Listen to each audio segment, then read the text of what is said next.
I have prepared to say, and I would have the time. I hope I don't exceed the time. So I wanted to actually, as much as I can, to summarize and speak about a Muslim spirituality and the vision a Muslim tries to seek in attaining spirituality and what does it look like.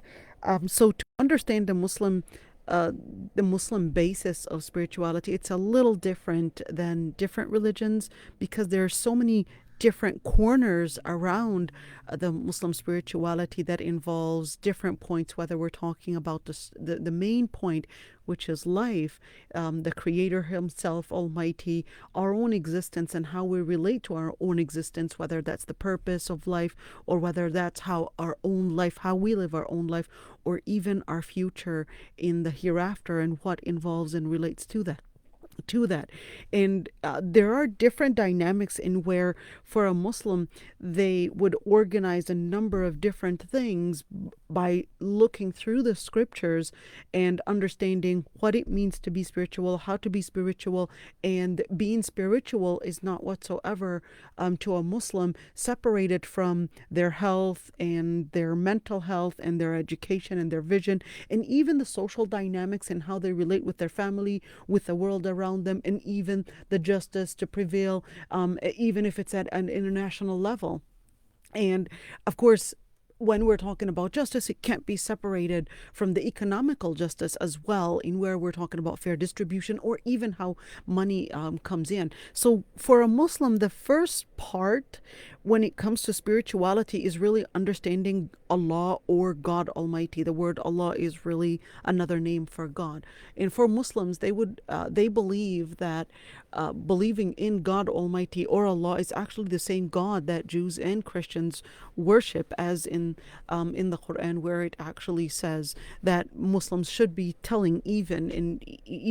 the Jews and the Christians, we believe in the revelation that has come down to us, in that which has come down to you. Our God and your God is one, and to Him do we wholly give ourselves. Now, for Muslims, that God Almighty is the creator of the universe and He's the judge of the mankind. He's only one, and does not have no plural or even no gender. So, for Muslims, relating to the Creator is the center for spirituality, and recognizing the magnificence of the Lord Almighty and His power is the sole point of spirituality, where a Muslim would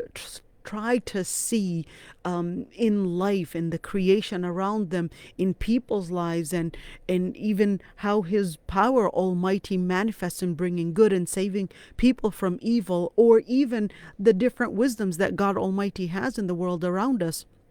And then finally, recognizing the blessings that God Almighty surrounded us with. All that is the main point for spirituality for Muslims. So Muslims also believe the angels are a main thing, main beings in order to bring about that spiritual connection as well. So for Muslims, believing in the angels is, it's kind of like this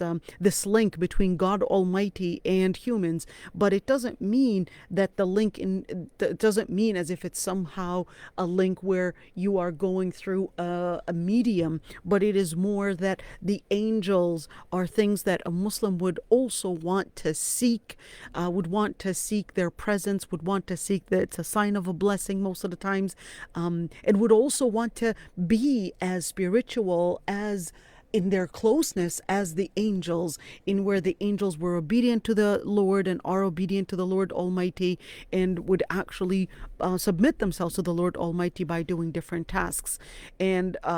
with the angels comes the other belief, which is believing in the prophets as the human example in how to perform that spirituality in a human level, or let me call it in a human way. How do we actually connect with the Lord Almighty by looking at the prophets and the messengers who were getting the messages from the angels, and of course showing us how to practice those principles. Now, the levels of Muslim spirituality is actually different levels when we're looking at the levels of Muslim spirituality, there's the beginning level, and which is more relating to some actions. There's some actions involved in where a Muslim in the first level, they're submitting themselves to God Almighty, which also means to free man. Sorry for the typo. To free man from worshiping man, in where faith in God Almighty instead of faith in people, in the faith in the power of God Almighty, faith in putting the principles that the messengers and the prophets were sent with by God Almighty, to put that into action. And of course, in order to bring about the I would call it the threshold in the beginning of that spiritual level, they would perform the 5 daily prayers. They would donate to the poor, fast during Ramadan, and in other words, you could see they're giving up on a lot of the different mundane things in order to attain a certain level of focus, rather than the focus on the worldly matters in worldly gain. They're actually getting that training to give up on some of that time for a prayer, give up on the money that they have for the poor, give up on even the food and the drinking and even intimacy for a certain time during Ramadan, and to take that moment to feel that gathering during the pilgrimage, in where you're connected to all the people, and you can't consider that spirituality is just for yourself. Now, the second level, which is, it's really strange that the second level, the focus is more of a believing in the unseen. So it's taking spirituality from a practice into more of a different type of a spirituality, in where it involves believing in a lot of the different unseens, whether it's the Lord Almighty. And in other words, it's a deep